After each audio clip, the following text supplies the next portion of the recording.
Hey, paisans, the time has come. On the air since 2009, the independently produced, non-FCC compliant champ of video game talk podcasting. Here comes Tiger Claw Radio. Here's your host, Critical Failure. Welcome, everybody, to Tiger Claw Radio. I'm your host, Critical Failure. It is that time again. This week, we've got the Steam app going through a pretty major update. Got a pretty major update in the way of the Dream Game, which we'll get into a little bit later on, and a couple other things in an otherwise pretty slow news day for PC video gaming. That said, we're sitting on, 2 gigs of 8BC tunes. While I'm waiting for the next release to come out on the Battle of the Bits, we're going to dive back into the archives of the 8-Bit Collective. Stick around. You're listening to Tiger Claw Radio.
Yes, that's Joule, Joule,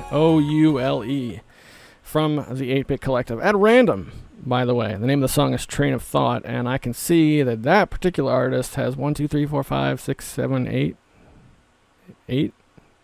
tracks in this collection. Yeah, good stuff. Okay, what do we got here? Hey, here's one for you. Steam just updated their mobile app. Steam's mobile app has been, I don't know, not great in my opinion. Not just that it's not great, but it seems like it hasn't been up to snuff, technology wise. It's like it was an app from 10 years ago or what have you, but they just put through an upgrade, and I'm going to pause the recording right now, and I'm going to go check it out and see if it's any better. Hang tight. All right, back again. I gotta say, just my initial reaction, they did okay. The big thing they added was they can use a QR code to authenticate now, so you can just point your phone at your screen and it'll log you in. So it's nice that they're trying to do things to keep people safe now that Steam's been around for as long as it has, and there are people with enormous collections. Like me. I've got 2,000 plus games, and there's Swingle out there who has like twice that at least. And what I also like is I'm seeing in the news feed. There's that parser, that news feed of updates only related to games in my library, which you can get. You've been able to get that forever from the actual Steam client. But that is a halfway decent reason to actually use the Steam app, which is pretty cool. It still seems like they have a separate app for chatting, which is kind of silly pants, especially since most people seem to chat outside of Steam. But yeah, they did okay. It doesn't look like it's a 10-year-old app anymore. Now it looks like it's a 2 or 3-year-old app. So congratulations, Steam. You did a sort of good job. All right. In terms of new and upcoming releases, there's not a whole lot going on right now. As a matter of fact, I went over to Steam and I checked out the related tabs, and what I got back was more or less just guttural sounds. One game stuck out to me, Triangle Strategy from Square Enix, at $60. It's a PC port of a 2022 Nintendo Switch exclusive. This tactical JRPG has some interesting systems, such as your actions determining which characters will or won't join your group, and or a branching story. Nice. It looks okay. It looks really good. $60 is the high price tag, but good looking game. Maybe I'll consider picking it up in a couple years when it drops a little bit. If, or, and, whatever. Because really, therein lies the problem. It's a good-looking tactics game. It has kind of an old-school feel to it with high polish. But we already have games like that. I mean, when was the last time you actually played Final Fantasy Tactics? Has it been a while? Let's just play that again. We have Disgaea, which does that very, very well. Say what you will about the theming in Disgaea. They do the strategy battles pretty well.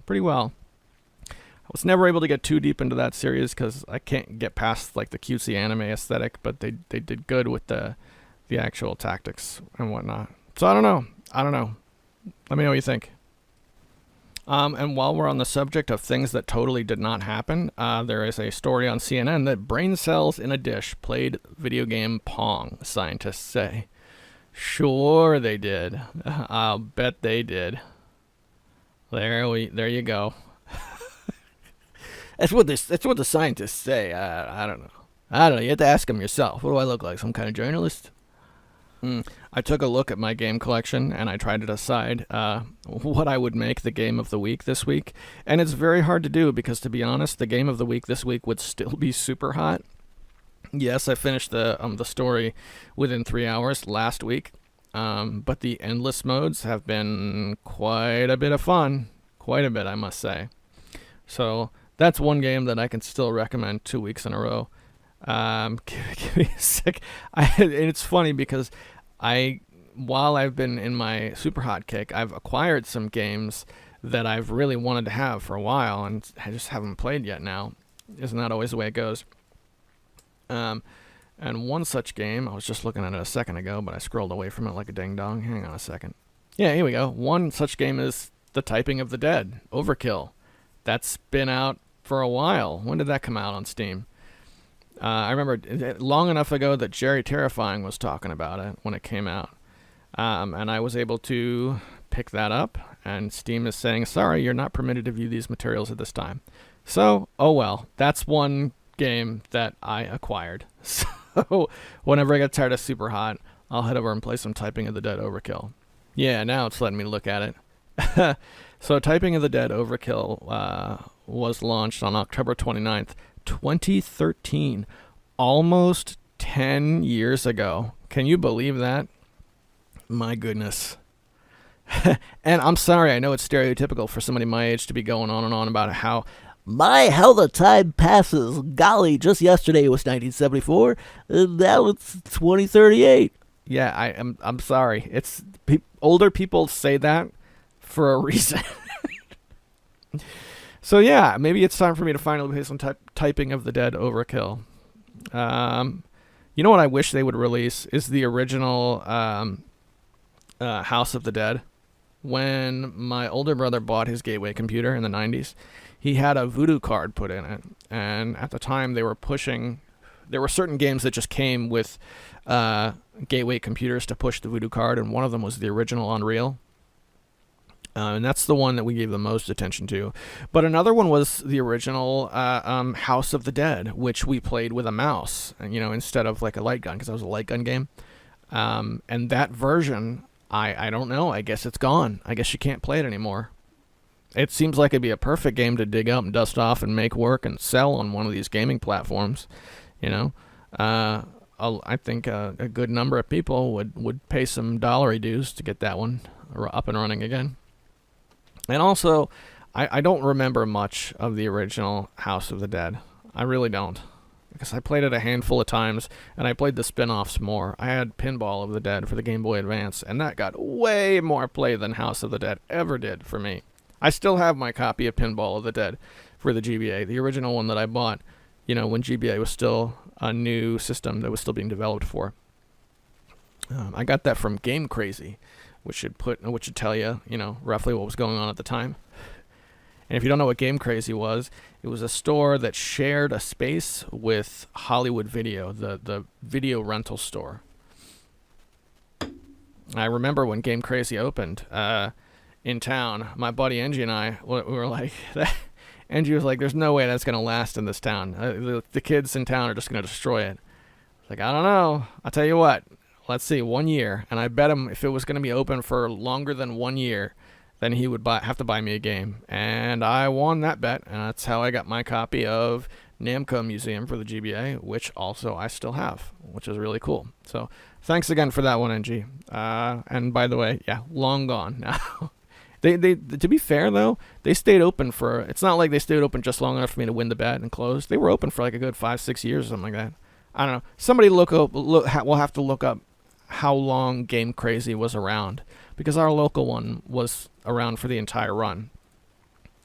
All right, hold on a second. I'm getting yeah, here we go. I got okay. War Sim. That's another game that I played a little bit this past week. I've had it in my Steam library for a while, but Sean pointed it out. I'm into these ASCII text-based games. Here's one that runs entirely from the console and is entirely text-based, and you make decisions and run a little kingdom, and I thought it was really cool. Came across an area where some of the text was garbled up, so took a screenshot, went over to the discussion forums, posted it up, and the developer took note. Hey man, what's going on? I gave him the details, and he says, thank you for the screenshot, mate. I'll get that one today, and I'll make sure you're credited for any fix made. All fixed will be included in the next update. Awesome, thanks much. No problem, mate. Awesome. That's 1, 2, 3, 4 separate posts from the developer in this little tiny thread that was only started 23 hours ago. So I made this, an hour from now yesterday. So War Sim, if you like ASCII games, that's one that I recommend for sure. Let's see here. Let me get back to Audacity because I clicked away from it and now I'm kind of stuck without being able to pause the recording. And I think the last little bit that I have to go over is I bought the Gold Box games off of Steam several months back, and they just released a quality of life update for each one of the Gold Box games on Steam. And the big thing that they did was cloud saves and an integration of the documentation, because these games are sold. In those days there wasn't any copy protection except, hey, you had to have the manual to play it. And yes, a lot of that's disabled anyway, right? Like it'll still ask you, I think when you're playing Dungeon Hack, and you get to the second floor, it says, hey, what's the first word on the third page of the manual? And you just hit enter, and it lets you through because it's disabled. But they're still like they're designed so that you have the manual with you when you play them. They integrated that a little better, which is pretty cool. And I have a couple of different computers, so I'm looking forward to working on the same Pool of Radiance save on a few different computers. I think that's a really neat feature that makes those more worth owning than they were 2 days ago. So any interest in classic CRPGs, I've been keeping my ear to the ground. People still recommend those pretty highly amongst vintage game groups. If you're looking for a hardcore CRPG, we're not talking about the Japanese experience. This is the Western, computer RPG experience. A little bit graphical, but not much. It's mostly theater of the mind, but there's a lot of things you can do. And that's one of those things those gold box games did very, very well. And you got to set aside the fact that they had some really profoundly bad NES ports and whatnot. Right? Hills Far on the NES, Pool of Radiance on the NES.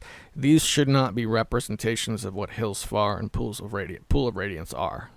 Those are PC games. All right, and I think that's going to be it for this bit because I just had my braces tightened and it really hurts. Like, oh my gosh, it hurts.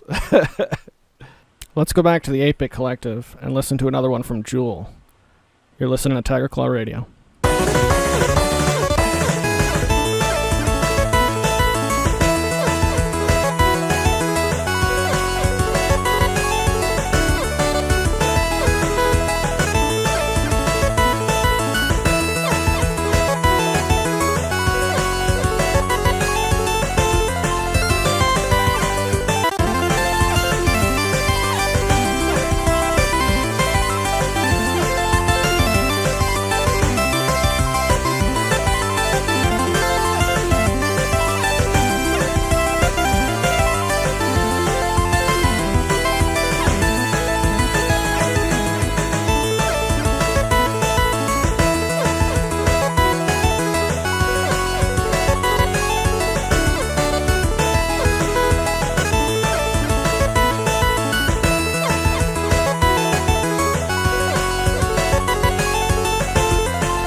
Oh, yeah. All right, we're just about to pass the 19-minute mark, and right around this point in the show is when I like to point out this is, in fact, a Patreon-sponsored program. And yes, it is sponsored by EmeraldRangers.com. Thank you guys so much for bringing us back from the dead, really. But in addition to that, we are sponsored by Patreon. Our sponsors are EmeraldRangers.com, Eric Controller, and Tecmo Balls. Thank you, gentlemen, for keeping the lights on here on Tiger Claw Radio. Well, it's time to do the update on the Dream game. This is something I've been working on a lot today, so here's where we are. I hired a developer. I had to write out a design document, which took a while. And I reached out to a couple of different people. I listened to a couple of proposals. And I picked out a developer. And we came to an agreement. And he said, it might be 3+ weeks to get it done. Take your time. 4+ weeks. Whatever you need. Happy to go longer so that you can maintain your business. But we should know something in about a month, and then I'll have an engine that I can start building things on. So that's really exciting. I gotta say, I'm really excited about that. So sip of tea for the Dream game, which I'm currently calling Local Mud. Local Mud is the working title. You know, the whole concept being you go play these multi-user dungeons and they have thousands and thousands of rooms for you to explore over 20 years of active development. That's what I want. Just locally. It doesn't have to be online. So I know Local Mud is a bit of a contradiction because the whole idea of a mud is a multi-user dungeon. But hey, that's what I'm calling it, and eventually I will replace that name with something else, maybe or maybe not. So there you go. So that's where we are with the Dream game. And I love it because that is a real progress update. And not just like, yeah, you know what I'd like to do one day. This is happening now. This is like, they're going to make something. And then I'm going to take that and then make something. And it might not be what I'm imagining, but something's going to happen. And it's pretty cool. Because, you know, clock's ticking. I'm pushing 40 now. 38. I'll be turning 39 in a few months. And, yeah, if this is really something I'm going to do, it's time to kick the tires and light the fires and make it happen. And that's exactly what I'm doing. So, hang on a second. There we go. There we go. I wasn't listening to the feedback, like monitoring the input, so I couldn't tell if there was static. Hold on a second. Let's see if I can clean that up just a bit. There we go. That's much better. Excuse me. So, that's really exciting times, and we'll see what comes of that. I had considered, I considered a number of things, but like, I don't know, they might produce something, and that might be like too different, and I might end up scrapping the whole thing, and that's fine. But now the ship is sailing, and we'll see what happens. So, in the meantime, I have got a spiral-bound notebook, and I'm writing notes, and I'm, working on design documentation and everything I can do to make sure that everything that I want to be in this game is on paper somewhere. So it can be either added or, I'll remember it when I come back to it later on. So that's cool. So we will continue with the with the progress report each episode of TCR, and we'll check up on it next week. So, having been interested in roguelikes and whatnot in my spare time, playing Angband and playing Atom and whatnot, I kind of came to a grinding halt playing Atom because I would die. You start off and there's a little dungeon that's like 1 or 2 floors, and then you go to a town, and then from there, whatever. Like, it's a roguelike, so it's different every time, but the key locations are always the same. So there's a clear order you're supposed to do things in, and I didn't know what that order was, and that was stalling progress really, really hard. So I did some checking, and I was able to get over on the Steam Guide section. Somebody made a guide of exactly where you're supposed to go and in what order, not to get all the way through the game, but just to get you to the dungeon that's like the main dungeon. And so I converted that into a text file and uploaded it to the Discord so that we can, I like just raw text files because they're the most portable of all computer files, maybe next to like JPEGs or something. But super, super portable raw text files. Very, very highly underrated, in my opinion. So that's a thing. So that made Atom fun again. And what was the other one I picked up? Yeah, I was looking around on the forums for Angband, and there's one called Zorbus, Zorbus, and that was just recently added to Steam this past September, with a regular price of $5.99. So I thought, you know what? Let's do this. Regular price and a brand new game, less than a month after its release. And I went ahead and bought it. Personally, a little bit too punishing. Like, I get that these games are supposed to be punishing, but the few times I tried to play it, I would just get demolished in my first couple encounters. So I don't know if I'm playing it wrong or if there's issues with balancing, but I don't know. That was another roguelike that I came across, and I find that the roguelikes are weird in that the price is usually like, oh, it's free, or it's $20. I was surprised to see like a new one at the $6 price point. So I thought that was pretty cool. Don't know if I would necessarily recommend it per se. Not at this time, but we'll see. I'll learn more about it and get back to you on that one. It's a little hard, to be perfectly honest, it's a little bit hard to be a traditional roguelike and be worth money, when you've got games like Angband that are free. Excuse me. Like another good example would be, I think it's called Desktop Dungeons. And I'm pretty sure that game never, ever in a million years drops below $15. Let's take a look at what its regular price is. But this is one that got a lot of press in its day. How much do they want for Desktop Dungeons? Desktop Dungeons Rewind is what is that? Oh, it's not out yet. Okay. All right. Let's try this one more time. Desktop Dungeons. Okay. $15 with DLC available. Yeah. I don't know, man. Yeah. If this were the one game, but the way I'm bouncing back and forth between roguelikes, I mean, you find one that you can sink your teeth into, it's a good place to get, a single game for hundreds of hours. So by that logic, then, yeah, I guess $15 makes perfect sense.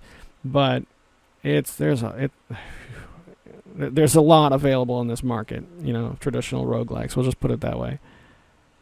Well, we're gonna shift braces. We're gonna shift gears and do the fail bag. But let's do one more chiptune from the 8-Bit Collective archives. You're listening to Tiger Claw Radio.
Let's do the fail bag.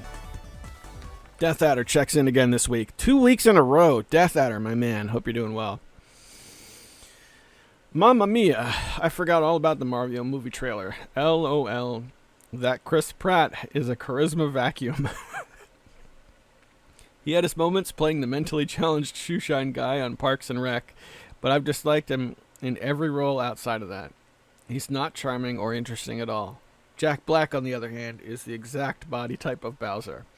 The trailer was pretty cutesy, though, and I will see it at some point. Yeah, I agree with that. Yeah, the WWE titles are all hideous, but now that Triple H is running the show, hopefully everything will get better. Hang on one second here. Impact Wrestling, back when it was still called TNA Wrestling, had a very underrated world title belt around 2006. It was the belt you usually saw Kurt Angle with.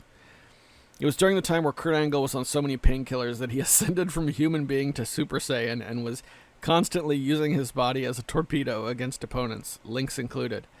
I've always been fond of the WCW United States Championship before WWE smeared their poop logos on it. Quick break from the email. Is that where? Is that the time when Kurt Angle was like super skinny and looked really weird? Yeah. So in honor of Impact Wrestling, and because I can't think of any questions to ask, is there any chance you can cut this promo down before and or insert the Scott Steiner clip? You might need to toss in one extra tea bag for this. All right. I know there's a couple of people who listen to this. Most people who listen to TCR don't watch professional wrestling. I got a treat for you. This is the Scott Steiner math promo. Scott Steiner, it's going to be a three-way for the TNA heavyweight title at Sacrifice between you, Kurt Angle, and Samoa Joe. Now, before you get there, you have an important step tonight as you and X Division champion Petey Williams take on the unlikely duo of Kurt Angle and Samoa Joe. You know, they say all men are created equal, but you look at me and you look at Samoa Joe, and you can see that statement is not true.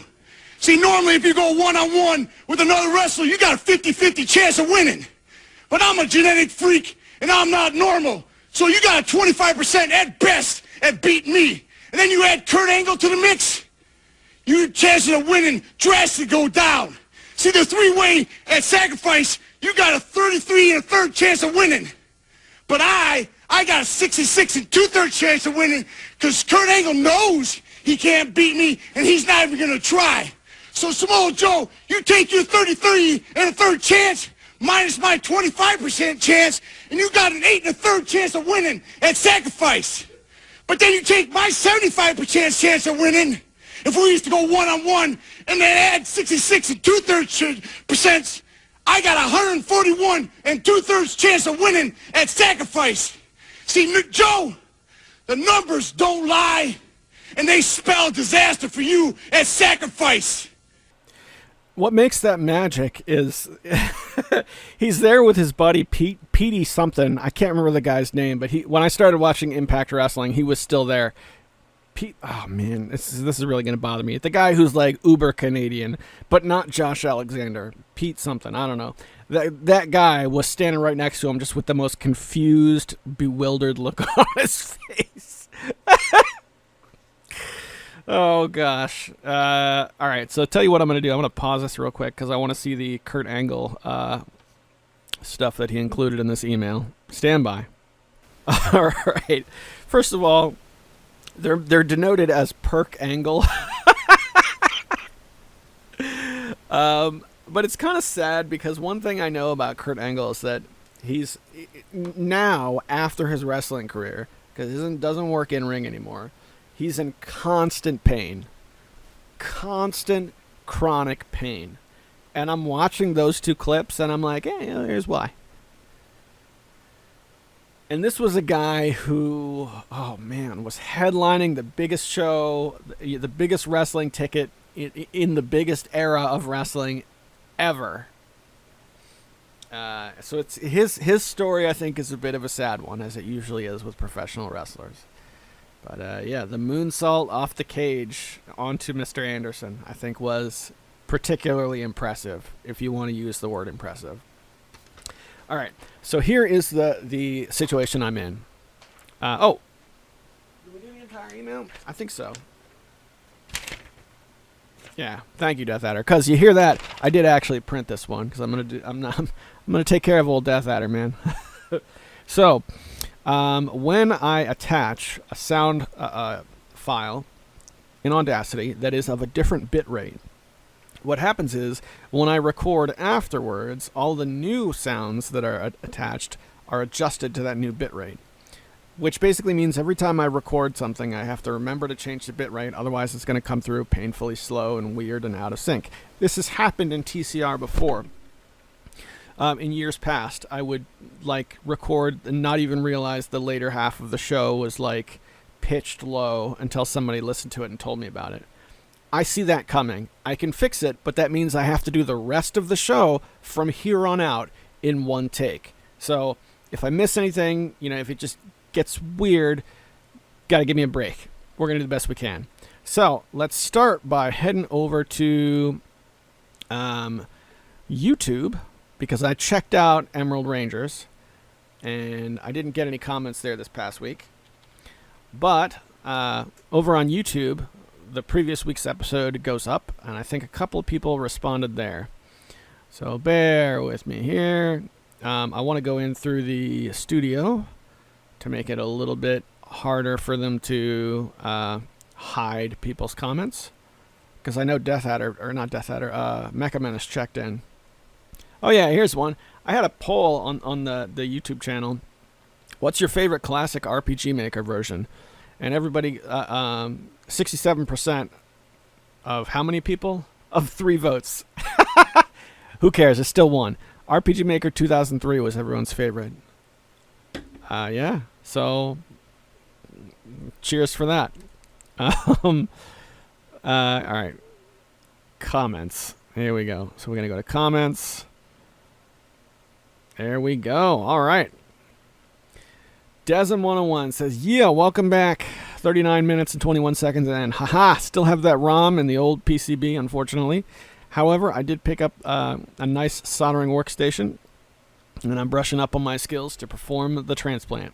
Might even make a video out of it. Might I recommend, if you need to brush up on your skills, get yourself an Atari Punk console. It's not a video game thing at all. Basically, it uses 2 555 timers to create a stepped oscillator. All right, it makes a buzzing noise. That's what it does. It's a simple thing that you can solder together that makes a buzzing noise. And it's a fun little cheap kit that you can get, that you can build to polish up on your soldering skills, that actually makes something. Because when I started getting into soldering, I got like a blinking light metal detector kit, which didn't really do anything, but it had joints for me to solder and stuff, so that was enough. But I would have much preferred some sort of small, cheap project that would have done something. So if you just got yourself a soldering kit and you've never done anything with it before, that's one route you can take. Atari Punk console. Mecha Menace responds, don't worry about burning the pads off of Grindstormer's board. Tension boards are trash, and sometimes this can happen. Removing and reinserting a ROM is tedious work, so stick with it. Yep. That's. He's not lying, because you're talking about surface-mounted integrated circuits with the tiniest little legs on the tiniest little pads. Yeah. Man, I gotta be honest. You can get yourself a custom board and just flash the ROMs yourself. Get yourself get yourself a brand new custom board. Get yourself an EEPROM writer, which I think you can get one for like $50-$60, something like that, and flash the ROMs yourself, and just make new cartridges from scratch. You know the hardest part about making a new cartridge is, the one thing that everybody gets wrong? Getting a label that sticks. I don't know what it is, but this is specific to NES games and Sega Genesis. Getting one that goes over the top and sticks on that little top part. You know how old Nintendo games, they had that little piece of the label that hung over, so you could, if they were all lined up, you could look down and see them. That part on those custom games is the part that always seems to come off. But I'm hearing what you're doing with these games, and you're reaching that territory where it's just a little bit of effort to become somebody who can manufacture your own Nintendo games. It's not a lot of effort. Like for me, it would be a lot of effort, right? I'd have to get cartridges. I'd have to get PCBs. I'd have to get the blank EEPROM. I'd have to get the EEPROM writer, and I'd have to get a stack of the ROM chips that you would stick into the EEPROM writer to write the game on. I'd have to get all of those things, and then I would be able to start. Thankfully, I have a cheap, functioning soldering station, so it's possible. But I'd have to do all of that. You are much closer than me to being able to make a physical cartridge of any ridiculous ROM hack, and I think that would be loads of fun. One of my dreams is, like, we've talked about Tiger Fest. Remember, before TCR went off the air originally, we were talking about Tiger Fest. I would love to get some sort of custom ROM and make a copy for everybody who attends Tiger Fest, because it's usually going to be like 2 or 3 people, something like that. I know that there is a way. I can't remember how it's done, but there's a site that will, just dump out an Atari ROM for you based on text that you put in. And there's all of the tools in the world to make whatever Nintendo game you want. I think it'd be cool to be like, hey, thanks for coming to Tiger Fest. Here's your ROM hack of Super Mario Brothers. Okay.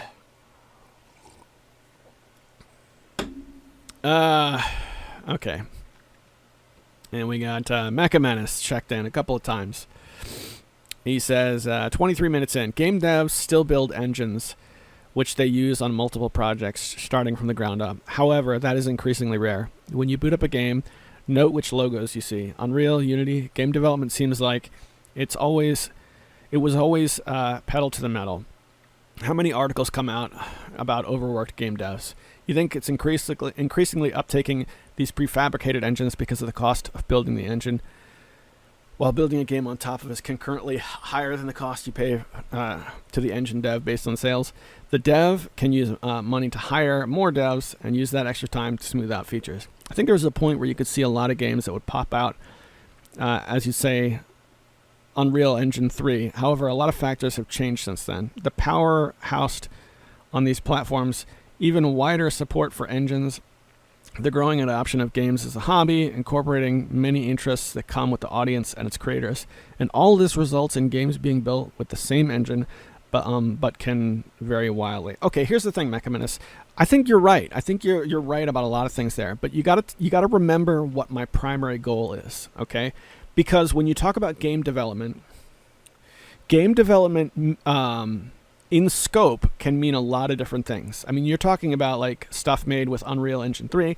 That's, things, commercial projects being designed to sell something and turn a profit. This is something entirely different, man. This is my passion project. So here's the thing. I think everybody has that thing inside. Everybody who fancies themselves an artistic or a creative soul, even in private thought, even if it's something you would never tell anybody. Most people at one point have thought, hey, you know what? Looking this way would be a great painting. Hey, you know what would be a great book? This way or that way. Yeah, hey, you know what would be my perfect show? It would look like this. Most people have their dream production. And I think very few people actually realize those. So this is a push to make that happen. So you got to understand a couple of things. Number one, it doesn't matter how feasible. It doesn't matter how feasible a lot of what I'm doing is. I'm just trying to do something. Okay. Secondly, it's not so much game development as development within a sub niche within game development. Okay. For example, roguelikes, which I've been talking about pretty heavy the last couple weeks. Roguelikes have their own sub community, and they talk to each other and they make games for each other that never get seen outside their community. And you can see that in the 7-day roguelike challenge, right? The once a year, 7 days, build a roguelike game. And it's not something where they declare a winner. If you've made your game, then you are amongst the winners. And every year they do that, there's like tons and tons and tons of roguelikes to play. Now, I never knew that until I watched, a seminar from a roguelike developer talking about developing roguelikes. Big thing. Another great example, interactive fiction, which is what they're calling text adventures now, right? Text adventures, they have their own community, which I'm going to be honest is very far removed from video games. Most people who are really down with text adventures do not play video games outside of text adventures. Most people who play video games, it's been a while since they played a text adventure. Those two sub communities, pretty separate, bro. So what I'm building, I think, is going to appeal. I'm hoping will have some appeal to a couple of sub-niches which are so far removed from the rest of the industry like you're describing. And I think that's why it's like, yeah, people don't reuse engines very much. I know, but it doesn't matter. It doesn't matter, Mecca. Okay. So here's another thing I wanted to share with you that I wish I had in front of me. This is something I read this past week. All right. So text adventures in particular, there's a part of a text adventure that they call the parser. All right. The parser is the part of the engine where you write something and it gives you feedback based on what you've written. Now, you're a game guy, so you're probably familiar with Space Quest. Is a great example of a game that has a parser. If you want to do things in Space Quest, you have to type, take cartridge, you have to type, put cartridge in slot, you have to type, turn on gadget. The thing that you type that into and that understands what you're typing, that is the parser. All right. Text adventures, by their nature, have this. Go back and play Zork if you could. I mean, whatever. You don't actually if it doesn't interest you, but you know what's a really fascinating story when it comes to game development is the story of Infocom, what those guys did, because that was a tight-knit company that did really cool stuff, you know, and all of those games shared the same parser engine. And from what I understand, when you're making a game now, when you want to make a text adventure now, most people are stuck with using a pre-built text adventure kit as opposed to making something from scratch. And the reason why is because the tools used to do that, Inform 7, which is an awesome tool, Adrift, which is another really awesome tool, by the way. If you've ever had any interest in making a text adventure, Adrift is the way to go. The only reason why I didn't buckle down and stick with Adrift is because I can't produce a standalone game with it. You have to download and install Adrift to play Adrift games. Anyway, that's a side tangent. The problem is, and this is what they said, they have their own thing that they do every year, similar to the 7-Day Rogue thing. Every year, somebody submits a game that was created from scratch, like I'm doing, okay? Something from Python, something made C++, whatever. And every year, when they do that, that game's parser is weaker than everyone else's game, even though that parser that they've made took a huge amount of work. All right? So the picture that I'm trying to paint for you, Mecca, is that this one particular component in this one particular subgenre of game has become a hurdle which locks people in to these pre-developed environments. You see? So unless you can tackle that huge issue of making a parser, you have to use Inform 7. You have to use Adrift. You have to use TextWorld, which for MS-DOS, which I uploaded into the Discord if you want to go get yourself a copy. I'm paying a guy to try and tackle that, okay? And what I would like to do, what I'd like to happen is, hey man, you want to make something in Python from scratch? Here's at the very least, here's a parser that you can use. And then from there, you can make your own custom interface, and it can be your thing from the ground up. That, I think, is the one little tiny piece that I think I can offer the world with my game. And the rest of my game is just going to be total, this is my Dungeons & Dragons game. You can go to this city, and you can go here. But believe me, I understand, okay? But the concept of a hard-coded parser that I can give to the interactive fiction community, I think makes it, I don't know if I'm going to say it makes it worth it, but I'm going to try to use my project to fill that gap. At the very least for Python users. I don't know. Just some thoughts. You got a couple other comments here I wanted to see, but that was the big one. The next one, he says, your book reading sim is going to be a primary VR experience in the future. Visiting places virtually to unwind or do research. Basically, it's not games. It's the holodeck. Yeah, I think you have something there. You know what's funny about that comment? When I first read that, I forgot that I had talked about the reading simulator game, and I thought you were dissing on my dream game. And I was like, man, Mecha Menace, you're such a jerk, man. And I was ready to rip into you hard, brother. I was like, man, I'm going to tear this guy a new one just for funsies. But then, like, probably 30 minutes before I got on the air, I was like, oh, wait, he's not talking about that. I actually did talk about a book reading sim. So sorry about that. I'm glad I realized it ahead of time.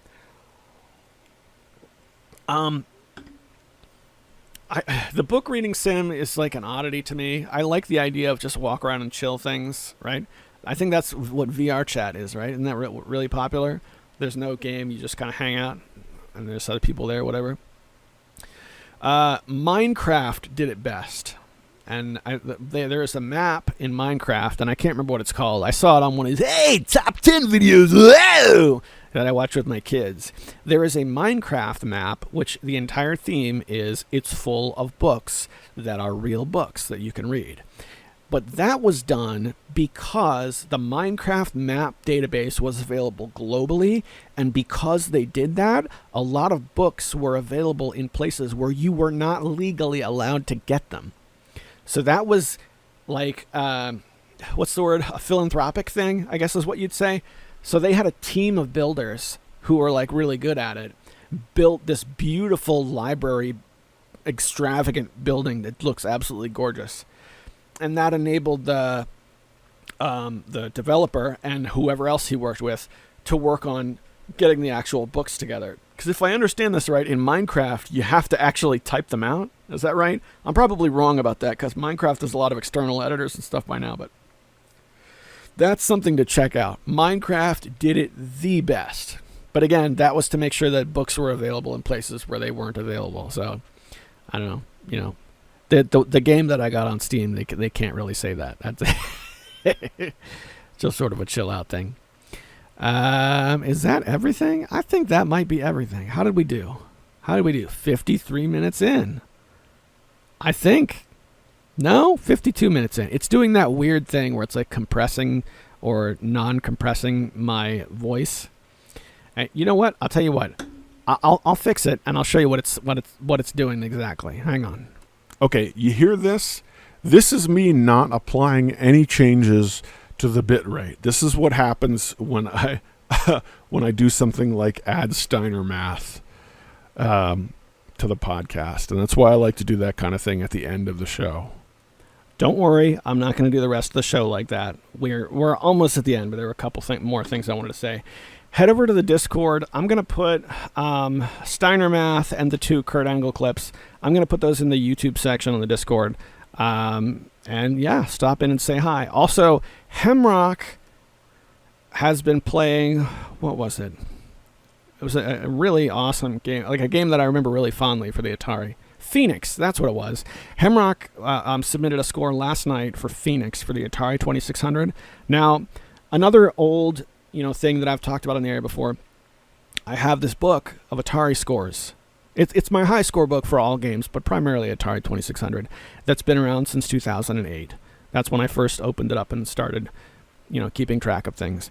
So I had some old scores from Phoenix, and so my world record in the book is a little higher. But it's also from several years ago, so I'm not counting it in this little competition. So Hemrock submitted a score of 11,730, a respectable score. All right. The last time I scored that much was in 2018 at 18,000, but that's 2018, right? That doesn't count now. So you got to beat 11.7K to beat Hemrock. I'm going to get out my Atari. I'm going to give it a shot this next week. Play along with us. His screenshot that he submitted looks pretty clear. What did you use to play this, man? Did you do this on one of your handhelds or something? I don't know, but if you guys want to bust out Stella, I am A-okay with that. Yeah, so that's cool. And again, since I have to do the rest of this in one take, that's the show for this week. Big thanks to Emerald Rangers for bringing us back from the dead. Emerald Rangers, it's a good site. They do a lot of good work. If you're listening to this on YouTube, that means next week's podcast is already out on Emerald Rangers. Head over there and give it a listen. Thank you very much for hanging out. Whatever it is you're dealing with in your life, I like it that we can just chill for a little bit and talk about games and just hang out. It really is a good time. And I'm going to be honest, while I was away, I missed it. I really did. I really did. So I don't know if maybe I should like just start like not doing a show through September. Not just September because September's busy, but like take an off season just to keep the show fresh. Because it feels good, man. It really feels like I'm back. So thank you for hanging out and being a part of it. And with that, boys and girls, take care of yourselves. I'll see you next week.